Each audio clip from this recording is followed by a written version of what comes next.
UAE സന്ദർശനത്തിനായി എത്തിയ അഭിവന്ദ്യ ഡോക്ടർ തോമസ് മാർ അന്തോണിയോസ് മെത്രാപ്പോലിത്താക്ക് അബുദാബി മലങ്കര കമ്മ്യൂണിറ്റി പ്രിയ ബഹുമാനപ്പെട്ട മാത്യൂസ് ആലുമൂട്ടിലച്ചന്റെ നേതൃത്വത്തിൽ സെന്റ് ജോസഫ് ദേവാലയത്തിൽ സ്വീകരണം നൽകി.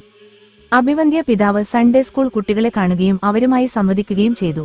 തുടർന്ന് ശുശ്രൂഷ സമിതി അംഗങ്ങൾ, ഭക്തസംഘടന ഭാരവാഹികൾ, സൺഡേ സ്കൂൾ അധ്യാപകർ എന്നിവരുമായി കൂടിക്കാഴ്ച നടത്തി.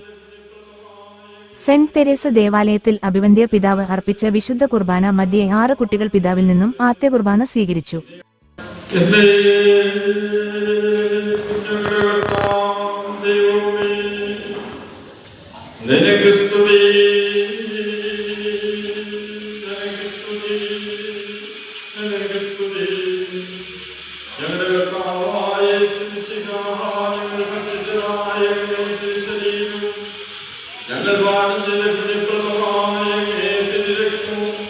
ഞങ്ങളുടെ ശിക്ഷയ്ക്കും പ്രതികാരത്തിനുമായി ചെയ്തത് പിന്നെയോ എല്ലാവരെയും രക്ഷയ്ക്ക് നിത്യജീവനുമായി ശ്രമിക്കുന്നത് ഞങ്ങളെല്ലാവരെയും അനുഗ്രഹിക്കുകയും ചെയ്യണമേ.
നിങ്ങൾ സന്തോഷത്തോട് സമാധാനത്തോടെ പോകുകയും എന്നും ഞങ്ങൾക്ക് വേണ്ടി പ്രാർത്ഥിക്കുകയും ചെയ്യുകയും